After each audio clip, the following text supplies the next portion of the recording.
ryuji ताकासु का स्कूली जीवन हमेशा उसके उग्र रूप के कारण छाया रहा, जो उसे याकुजा पिता से विरासत में मिला था। लेकिन अंदर से वह एक दयालु और घरेलू लड़का था, जो सच्चा प्यार पाने के सपने देखता था। एक दोपहर जब वह घर लौटा तो गलती से उसकी मुलाकात टैगा ऐसाका से हो गई, जो एक पतली कद काठी वाली लेकिन उग्र स्वभाव वाली लड़की थी। तुम्हारी समस्या क्या है बेवकूफ? टैगा तड़क उठी, उसकी पन्ना जैसी आंखें चमक उठी। माफ करें, मेरा ऐसा इरादा नहीं था, ryuji ने हकलाते हुए नजरें मिलाने से बचने की कोशिश की। उसे आश्चर्य हुआ, टैगा अगले दरवाजे वाले अपार्टमेंट में रहता था। उनके शुरुआती संघर्ष के बावजूद भाग्य को कुछ और ही मंजूर था। जैसे जैसे दिन बीतते गए, उन्होंने खुद को बार बार एक दूसरे से टकराते हुए पाया। ryuji को पता चला कि टैगा का आकर्षक और लोकप्रिय वर्ग प्रतिनिधि युसाकु कितामुरा पर गुप्त क्रश था। बदले में टैगा को अपनी कक्षा की हंसमुख और एथलेटिक लड़की मिनोरी कुशिदा के लिए ryuji की भावनाओं का पता चला।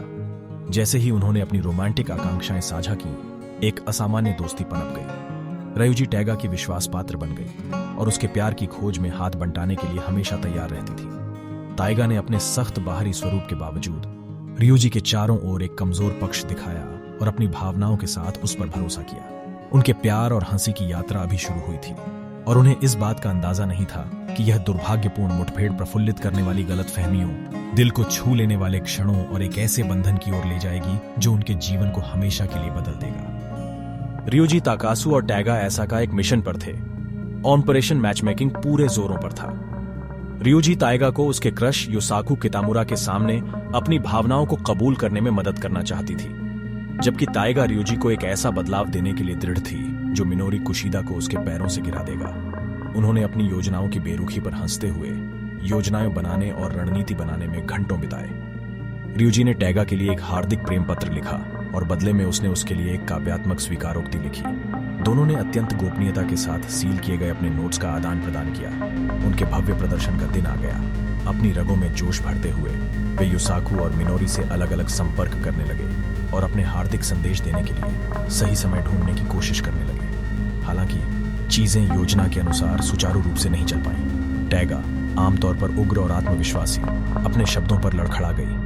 जब उसने युसाकु को अपनी भावनाओं को व्यक्त करने की कोशिश की तो वह लाल हो गई। इस बीच मिनोरी के पास जाने की ryuji की कोशिश को रहस्यमयी आभा वाली आश्चर्यजनक सुंदरता अम्मी कावाशिमा ने विफल कर दिया। अम्मी ने ryuji को रोका। वह उस प्रेम पत्र से आकर्षित हुई जिसे उसने पहले उसे हाथ में पकड़े हुए देखा था। उसने आमतौर पर शांत रहने वाले लड़के को खड़खड़ाने के मौके का फायदा उठाते हुए उसे चंचलता से छेड़ा। जब अम्मी का आकर्षण उस पर हावी हो गया तो ryuji बुरी तरह शर्मा गया और शब्दों का टोटका करने लगा। अंत में टैगा का प्रेम पत्र गलती से अम्मी के हाथों में पहुंच गया, जिससे छात्रों के बीच अराजकता और भ्रम पैदा हो गया। अफवाहें जंगल की आग की तरह फैल गईं और पूरा स्कूल ryuji और टैगा के कथित गुप्त रोमांस के बारे में बात करने लगा। शर्मिंदा और घबराए हुए ryuji और टैगा चीजों को सुलझाने के लिए एक शांत कोने में चले गए। वे स्थिति की बेतुकी स्थिति पर हंसे और एक दूसरे की संगति में आराम पाया। जैसे जैसे वे बात करते गए, उन्हें एहसास हुआ कि हास्यास्पद दुर्घटनाओं के बावजूद उनकी दोस्ती मजबूत हो गई है। ऑपरेशन मैचमेकिंग भले ही योजना के अनुसार नहीं हुआ हो, लेकिन ryuji और टैगा को पता था कि उनके बीच कुछ खास है, एक ऐसा बंधन जो गलतफहमी और हंसी से परे है। अंत में उन्होंने भाग्य को अपनी मर्जी से चलने देने और भविष्य में उनके लिए जो कुछ भी हो उसे स्वीकार करने का निर्णय लिया। उन्हें कम ही पता था कि उनकी यात्रा अभी शुरू ही हुई थी और हाई स्कूल रोमांस की अप्रत्याशित दुनिया में और अधिक हृदयस्पर्शी रोमांच और प्रफुल्लित करने वाले क्षण उनका इंतजार कर रहे थे। ryuji ताकासु ने घबराहट में ताइगा के क्रश युसाकु कितामुरा के लिए लिखे प्रेम नोट को पकड़ लिया। जब वह भीड़ भरे स्कूल हॉलवे से गुजर रहा था, उसने टैगा से वादा किया था कि वह नोट सावधानी से देगा, लेकिन उसका दिल चिंता से धड़क रहा था। जैसे ही वह युसाकु की कक्षा के पास पहुंचा, भाग्य ने उसके साथ क्रूर चाल खेलने का फैसला किया। अमी कावाशिमा, तेजस्वी और लोकप्रिय मॉडल, कोने पर मुड़ी और सीधे ryuji से टकरा गई। प्रेम पत्र उसके हाथ से उड़कर अम्मी के पैरों पर गिर गया। घबराते हुए ryuji ने समझाने की कोशिश की, लेकिन अम्मी की शरारती मुस्कुराहट ने उसे बताया कि वह इसे पहले ही पढ़ चुकी है। प्रेम पत्र के बारे में बात तेजी से पूरे स्कूल में जंगल की आग की तरह फैल गई। दोपहर के भोजन के अवकाश के दौरान ryuji ने खुद को जिज्ञासु सहपाठियों से घिरा हुआ पाया। सभी सच्चाई जानना चाहते थे। टैगा, जो स्थिति से अनजान थी, मिनोरी को अपने साथ लेकर घटना स्थल पर पहुंची। ryuji का दिल जोरों से धड़क रहा था। उसे डर था कि उसकी चूक ने युसाकु के साथ टैगा की संभावनाओं को बर्बाद कर दिया है। रियूजी को आश्चर्य हुआ। अम्मी ने आगे बढ़कर टैगा की ईमानदारी का बचाव किया और खुलासा किया कि नोट उसके लिए नहीं था। उसने बड़ी चतुराई से रियूजी पर ध्यान केंद्रित किया और उसे सबसे प्यारा दोस्त घोषित किया, जिसकी वह परवाह करता था, उसके लिए किसी भी हद तक जाने को तैयार था। उसके शब्दों ने टैगा को शर्मा दिया और रियूजी मुस्कुराए बिना नहीं रह सके। जैसे जैसे दिन बढ़ता गया, अफवाहें जारी रहीं, लेकिन इस घटना ने रियूजी और टैगा को और भी करीब ला दिया। वे एक साथ हंसते थे, एक दूसरे को चिढ़ाते थे और अपनी अनोखी दोस्ती में आराम पाते थे। अराजकता के बीच रियूजी को एहसास हुआ कि उसने टैगा की खुशी को किसी भी अन्य चीज से अधिक महत्व दिया है। उस शाम जब रियूजी टैगा के घर जाने के लिए चली तो उसने धीरे से उसका हाथ दबाया और उसके साथ रहने के लिए उसे धन्यवाद दिया। तब उसे पता चला कि उनका रिश्ता और गहरा हो गया है। प्रेम नोट पराजय भेष में एक आशीर्वाद साबित हुई, क्योंकि इसने रियूजी और टैगा को दिखाया कि वे अच्छे और बुरे समय में एक दूसरे पर भरोसा कर सकते हैं। स्कूल उत्सव पूरे जोरों पर था और रियूजी और टैगा की कक्षा ने एक कैफे चलाने का फैसला किया था। जैसे ही छात्रों ने जल्दी जल्दी बूथ और सजावट की, हवा में उत्साह फैल गया। लेकिन जब भूमिकाएं सौंपी गईं, तो टैगा का दिल डूब गया। खूबसूरत और लोकप्रिय मॉडल अमी कावाशिमा को मेड कैफे के लिए मुख्य भूमिका के लिए चुना गया था। टैगा की ईर्ष्या पर काबू नहीं पाया जा सका और वह इस सब की अनुचितता पर क्रोधित हो गई। रियूजी ने उसे सांत्वना देने की कोशिश की, उसे आश्वासन दिया कि यह सिर्फ अभिनय था, लेकिन उसकी बातें अनसुनी रह गईं। वह टैगा का समर्थन करने और अमी के छिपे हुए आकर्षण के प्रति अपनी बढ़ती प्रशंसा के बीच खुद को फंसा हुआ महसूस करने से नहीं रोक सका। जैसे ही उत्सव शुरू हुआ, कैफे जबरदस्त हिट हो गया। टैगा ने अपनी भूमिका जोश के साथ निभाई, लेकिन जब उसने गलती से एक ग्राहक पर पेय गिरा दिया तो उसकी निराशा चरम सीमा पर पहुंच गई। जैसे ही वह बाहर निकलने वाली थी, अम्मी ने शालीनता और हास्य के साथ स्थिति को शांत करते हुए कदम रखा।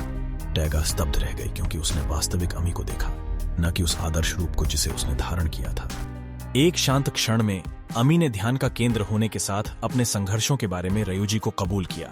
रियूजी ने खुद को अमी की भेद्यता के प्रति आकर्षित पाया, ये महसूस करते हुए कि उसकी सुंदरता वास्तव में वह जो थी, उसका एक छोटा सा हिस्सा थी। जैसे जैसे दिन बीतता गया, अमी के प्रति टैगा की दुश्मनी कम होने लगी।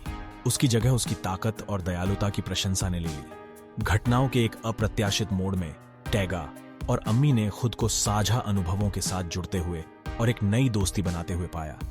उत्सव के अंत में जैसे ही सूरज डूबा और भीड़ तितर बितर हो गई, रियूजी, टैगा और अमी एक साथ बैठे, हंसी और यादें साझा की। दिन के तनावों की जगह सौहार्द की भावना ने ले ली और रियूजी अपने दो दोस्तों को आम सहमति तलाशते देख मुस्कुराए बिना नहीं रह सके। जैसे ही तारे ऊपर चमके, रियूजी को एहसास हुआ कि प्यार और दोस्ती हमेशा काले और सफेद नहीं होते। लोग उन्हें सौंपी गई भूमिकाओं से मुक्त होकर आपको आश्चर्यचकित कर सकते हैं, और अंत में ये अप्रत्याशित संबंध ही थे जिन्होंने जीवन को और अधिक सुंदर और रोमांचक बना दिया।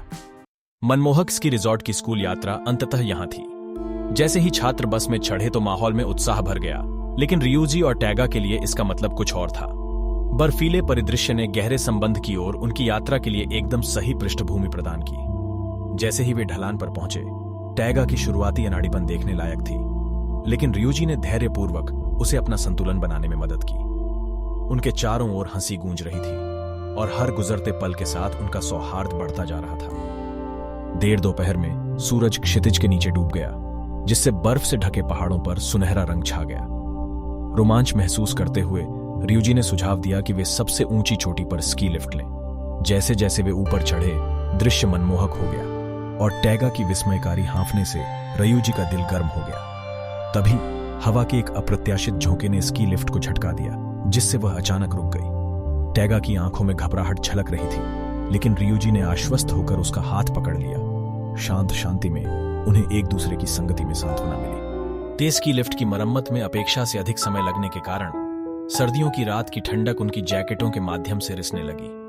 रियूजी ने बहादुरी से टैगा को अपना दुपट्टा दिया और उसे सावधानी से उसके चारों ओर लपेट दिया। उसके गाल कृतज्ञता से लाल हो गए और उसने दुपट्टे को कसकर पकड़ लिया। इससे मिलने वाली गर्माहट को संजोया। चमचमाते सितारों के नीचे बर्फ से ढकी चोटियों से घिरे रियूजी और टैगा ने कहानियां, सपने और डर साझा किए। जो कमजोरियां एक बार छिपी हुई थीं, वे अब उजागर हो गईं और उनके दिल अजीब तरह से जुड़े हुए महसूस हुए। जैसे ही स्की लिफ्ट ने अपनी यात्रा फिर से शुरू की, वे अपने सहपाठियों की जय जयकार के बीच नीचे उतरे। लेकिन रियोजी और टैगा को पता था कि उनके बीच कुछ बदल गया है। विंटर वंडरलैंड के बीच उन्होंने एक अटूट बंधन बना लिया था और यह यात्रा उनकी दोस्ती में एक महत्वपूर्ण मोड़ बन गई थी।